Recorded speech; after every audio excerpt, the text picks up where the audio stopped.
Quiet, please. Quiet, please.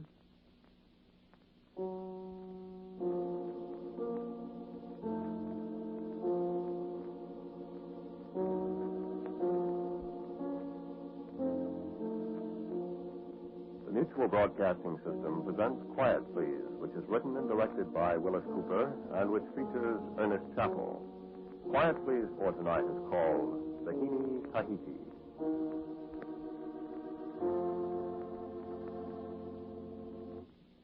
Her name used to be the Bethia, but when His Majesty's Navy commissioned her, they changed her name, of course. I remember her very, very well. I remember her as we weighed anchor off St. Helens that wintry afternoon 2 days before Christmas and stood down the channel. I remember her in the howling gales north of the Horn when the wind and the icy rain fair threatened to rip the sails off her. I remember her in the flat calms of the Southern Ocean, too, with the sun starting to tar from her deck seams and 45 men, officers, and able seamen and cooks and gardener and all, panting for breath between the two tropics. And I remember her burning, a broken and looted wreck on the beach far below us, 120 west longitude and latitude 25 south. And I hark back to the dismal December day when the voyage began. If I could have known what lay ahead, I'd have jumped overboard, I would, in that tempestuous sea, and I'd have gone back somehow to a lighterman's life in the River Thames. Never seen Tahiti or Tupua. Or maybe I wouldn't have. Maybe I'd have stopped aboard anyway, as I did. I'd be here just as I am now, the last man.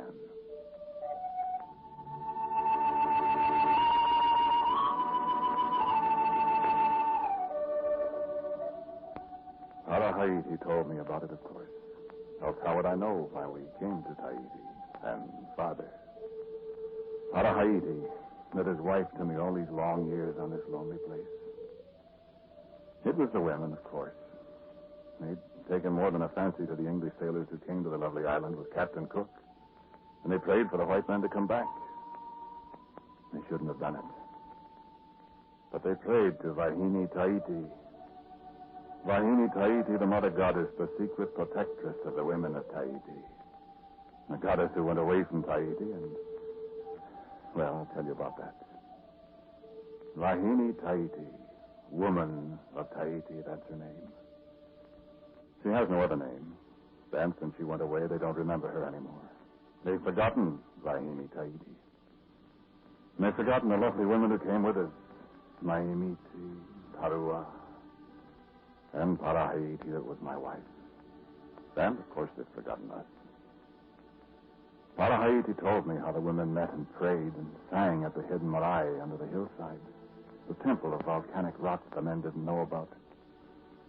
She told me how they sang in the leafy shadows there and called upon Wahini, Tahiti to vouchsafe an answer to their prayers. She told me how Wahini, Tahiti did appear and how she did speak to her mortal sisters. Comfort yourselves, sisters, for the men come in the canoe with the white wings.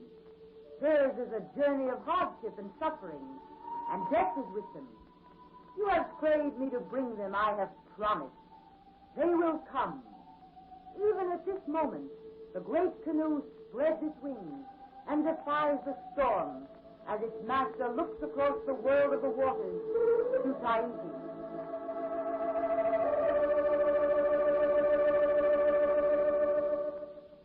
And sure it was.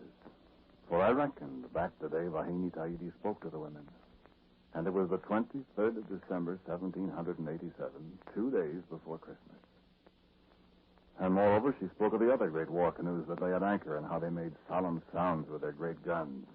And I remembered how the other ships did salute us with cannons as the little 90-foot transport stood down the brawling channel away from them. Parahiti told me how the goddess spoke of the tyranny of the captain to his men. And I remembered, too, what I'd heard with my own 2 ears, the captain bellowing to Samuel the clerk. See here, Mr. Samuel. At the issue of the provisions. I have no complaints from you about the quality of the provisions I've laid in, and I have no complaints furthermore from any man of the crew, do you hear? For if I do, I'll have the man trussed up in stanza, do you hear, Mr. Samuel? And we'll see the color of his blood under the cap. And that applies to you, too, sir. So give me none of your fool's arguments. Salt horse and Weevily biscuits for sailorman's lot, and they'll like it. And so will you, Mr. Samuel. You hear me, sir?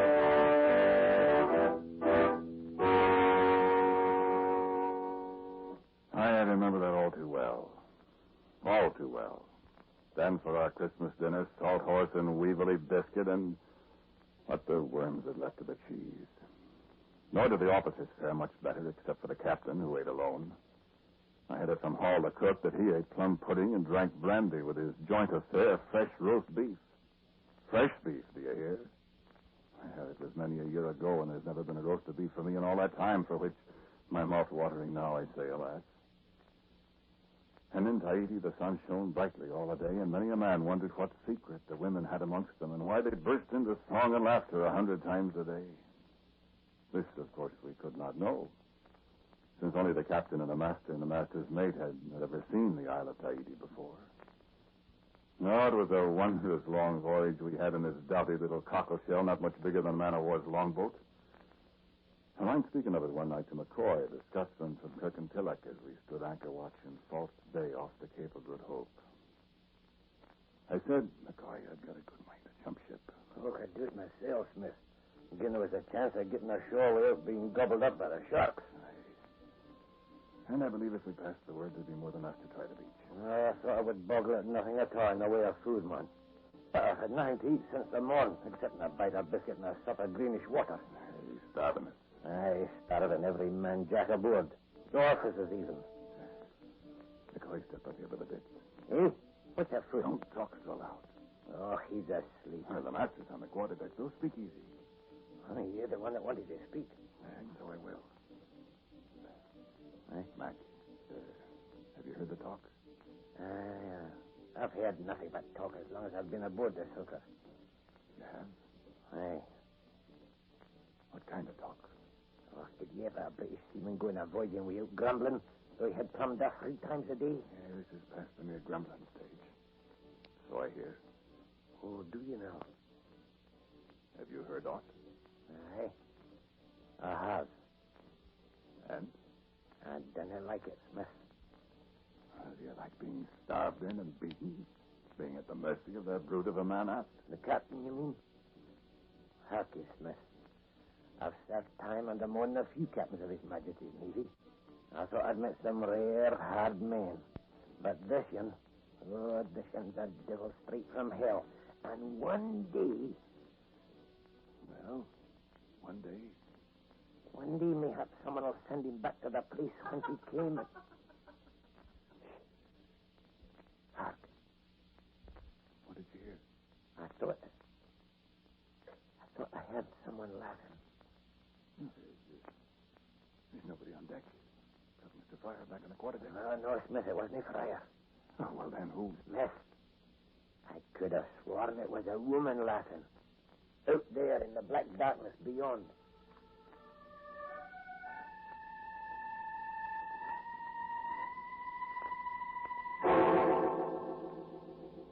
And on the island of Tahiti at that very moment, for it was 5 months almost to the day after we'd set sail from the Isle of Wight, the women of Tahiti gathered at the hidden marae, listened as Wahini Tahiti laughed and set the echoes laughing in the darkness of the forest glade. Comfort yourselves, my pretty ones, my anxious ones. You have asked, and Wahini Tahiti grants your prayers. They come, but it's a far journey and a long one. Wahini Tahiti will tell you when to deck yourselves with flowers and go down to the beach to meet them. Great Wahini, why do you laugh? Great Wahini, have we offended? Who speaks? It is I, Great Wahini. I, Parahahiti. No, you have not offended Parahahiti. Then why do you laugh, Wahini Tahiti? Oh, it is my humor to laugh, my daughter, at the shortcomings of those who serve me, even as all who hold power have some secret scorn for their servants. Have we transgressed, then, O Wahini, in asking for this favor? No, not transgressed, Parahahiti, not transgressed. What then, Wahini? You are bold, Parahahiti. For those who are overbold, I have certain special favors. Take care, Parahahiti. I serve the great Wahini Tahiti. You have promised. You will not withhold. I will not withhold. No, I will not withhold. But you lie, I laughed, my daughter, as I looked across the oceans to see the men who come to you. I laughed as I heard them plotting against their leader and foretelling his death. You promised us, great Wahini. And I will fulfill my promise. But remember, there is no gift without payment. We will pay, great Wahini. Yes, you will pay. You will pay with exile and weeping. And you and the men who come to you in the great war canoe with white wings will die in a far unknown place. With your own hands shall you slay them.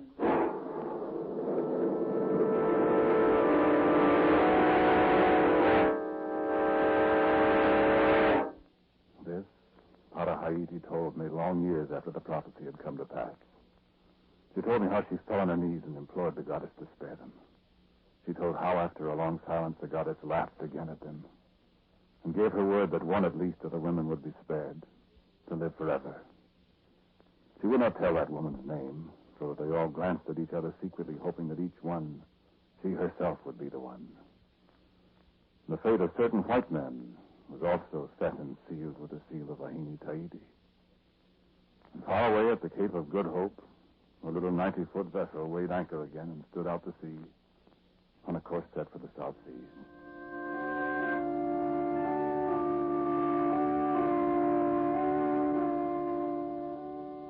And on the 20th of August, 1788, a cold, early spring day, we dropped anchor in Adventure Bay in Van Diemen's Land.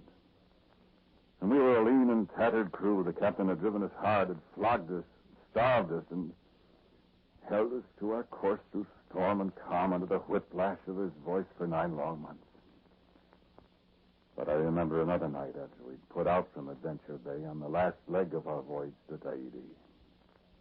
How McCoy and I stood again at the wheel with only the tiny lights from the binnacle flickering before us.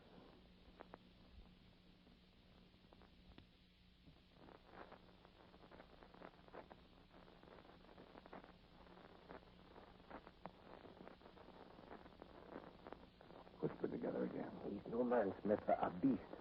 He deserves to die like a beast. I'll take care, man. Aye, I'll take care. But I tell you, Smith, when we get to Tahiti... What will you do? Oh, I'm going to jump ship, man. He'll hang you. If they catches me. And perhaps he won't catch me. Perhaps. Perhaps he'll be lying aft in his bunk with a clasp knife in his throat. Mac, take care. Aye. We'll say no more about it. But there's more than one aboard the ship that had furnished the clasp knife. And not a few that had used it, too. The mate. Oh. What's the course, men? East Banner, sir. Keep us so for another half hour. Aye, sir. By night? Aye, it is that, sir. Sir. Well, McCoy? This the Tahiti now, sir. You've been there? Yes. It's a paradise, McCoy. Are the women beautiful, sir? Eh?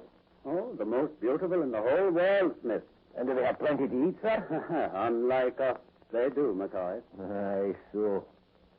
And there'll be hills and jungles, too, sir? Oh, yes. And where a man might never be found if the native people was to, let's see, take a liking to him? Well, they're very friendly people, McCoy. A man who jumped ship might be able to elude capture. Oh, I didn't say anything about jumping ship, sir. But it isn't a good idea to murder the captain of one of His Majesty's ships. Sir? I was just thinking aloud, McCoy. Sir, McCoy didn't mean that. He was just thinking. I don't know what you're talking about, Smith. Here, you men hungry. Oh, thank you, sir. Thank you, It sir. isn't much, but...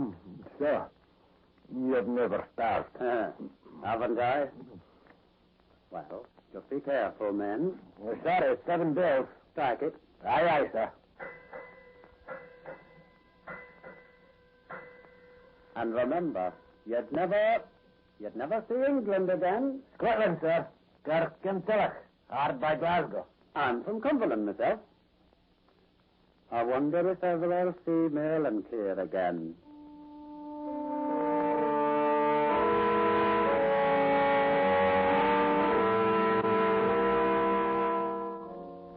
Then through the warm tropic seas again, night after starry night, with the Southern Cross over the port quarter. And day after blazing day on the northeasterly course for the Society Islands and the Isle of Tahiti. Short rations and a hint of scurvy amongst us. And the wicked hiss of the cat o' nine tails of the gangway. The sobbing cries of a British seaman flogged for asking that he be fed like a man, not as a pig. And one day a cloud on the far horizon, and we knew our long voyage was nearly over. Tahiti at last, with the peak of Wahini towering high in the distance, a lush greenness wherever the eye passed.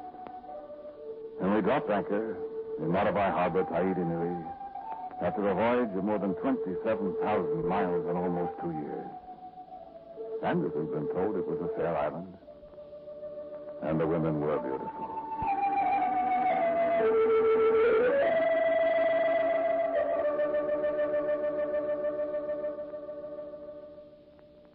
Let me pass over the labors we performed at Tahiti, bringing aboard the breadfruit trees we'd set out for to fetch them to West Indies. Let me pass over the indignities we suffered at the captain's hands and at the hands of his one loyal aide, the Clerk Samuel. The downright thievery of the two of them, taking from us the gifts of food we'd received from our friends on the island, the appropriation of the pearls and the carved woods they three-handedly gave us. And McCoy did jump ship and was caught. He got 3 dozen lashes for it. And I had met Parahiti.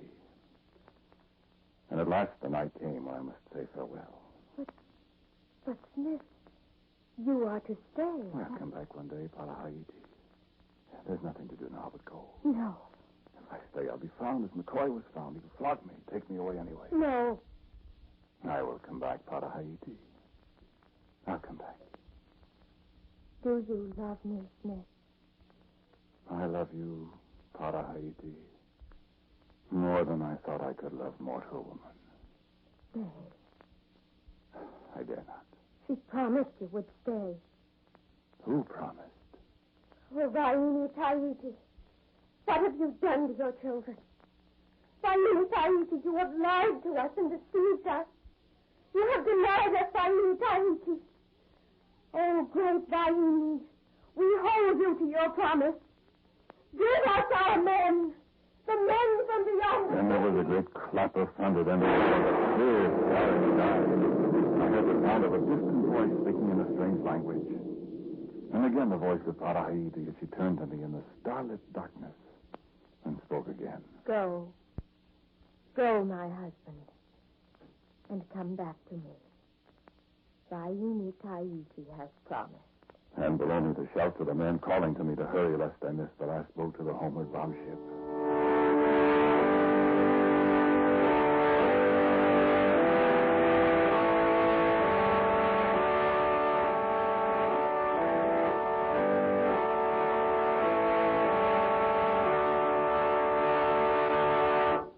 There were a few aboard who thought that now we'd set our course for England, the captain would be in a merrier mood.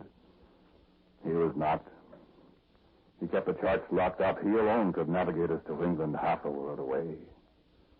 We thought our life was a hell on the outward voyage. I say to you, that was a pleasant, lightsome, gay excursion compared to what we suffered when we headed away from Tahiti. I'll not describe it lest I turn your stomach. Then Wahini Tahiti laughed again from the heights of Orahina. And in the early morning twilight, she spoke to her daughters again. Be at peace, my little ones.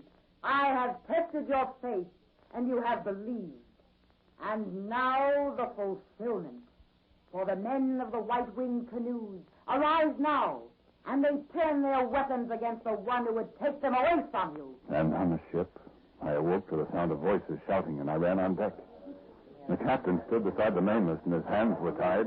He was at last a frightened man. And before him stood the master's mate, and behind him the men of the crew, armed and murderous. I heard the captain's voice again. Mr. Christian, what is the meaning of this folly? This is mutiny, Captain Bligh. I am in command of the Bounty. I heard Captain Bligh plead for his life. Mr. Christian, let us compose our difficulty. Do not murder me, Mr. Christian! And I heard Fletcher Christian answer him sternly. Captain Bligh, you've forfeited your life 1,000 times over. And I saw at last the ship's launch hoisted over the side. I saw Captain Bligh board it with certain men who had neither the honor nor the hardihood to follow the leadership of Fletcher Christian. And what became of Captain Bligh and the others who departed with him, I know not. For we never saw him again.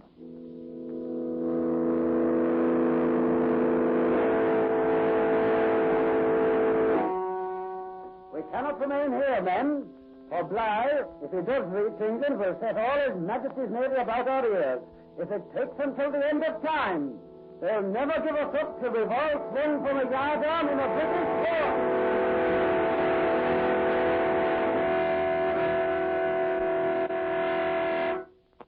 And so at long last the promise of Wahini, Tahiti was fulfilled. She had towed us from our native lands to the Isle of Tahiti Nui. And now the women who had won us as their prizes set sail with us, never to see their own island again as long as they lived. 9 men from the Bounty, 6 men from Tahiti for 7, 9 women of Tahiti. And we sailed away to Pitcairn's Island. For a time we prospered, and the memory of the Wahini's price for her favor had almost faded. For 15 men, 9 women, a fatal number. Love, jealousy, hatred, murder. First the Tahitian women. First the Tahitian men, then one by one the Bounty's men. Fletcher Christian, the master's mate. Mills, the gunner's mate. Gentle William Dunn, the gardener, who had never before sailed the seas. McCoy and Quintal and Williams and Martin, the able seamen. I alone was left of the Bounty's crew. And at last, Tahiti told me of the Wahini's prophecy. How we should all come to death at the hands of the ones from Tahiti. How all the women, too, should die, save one. And I listened in silence, for I was alone with only the few women, the few children on Pitcairn's Island. And so the prophecy is nearly fulfilled, Smith, as I have told you. So that we know not who is the one of the women to live forever, as Wahini Tahiti promised. And as she spoke and fell silent, I saw a change come over this woman, this Tahiti, my wife. I saw her transfigured, terrible on the edge of the cliffs, high above the burned wreckage of the Bounty. I heard her speak again, and in a new voice. Farewell, Englishmen. The bargain is kept. Now I take the body of Tahiti for my own, and she shall live forever, and watch with my eyes over the sons and the daughters of those I brought to wed with my own.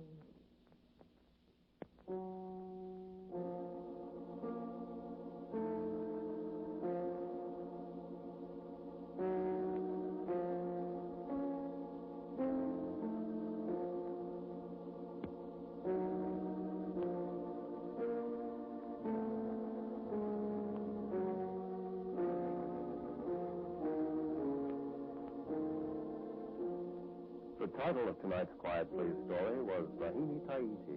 It was written and directed by Wyllis Cooper. And Alexander Smith, the man who spoke to you, was Ernest Chappell. And J. Pat O'Malley played McCoy, Roy Irving was Fletcher Christian, and Charles Penman was Captain Bligh. Tahiti was Sarita Bauer, and Wahini Tahiti was Harriet Priestley. Music for Quiet Please is played by Albert Brothers. Now for word about next week, here is our writer-director, Wyllis Cooper. The characters in tonight's story really lived, as you well know. The events in the story might have happened, or they might not. Alexander Smith actually was the last survivor of the Bounty, but he told many conflicting stories of what had actually happened. Next week, our Quiet Please story called As Long As I've Lived. And so until next week at the same time, I am quietly yours, Ernest Chappell. This program was heard in Canada through the facilities of Canadian Broadcasting Corporation. This is the Mutual Broadcasting System.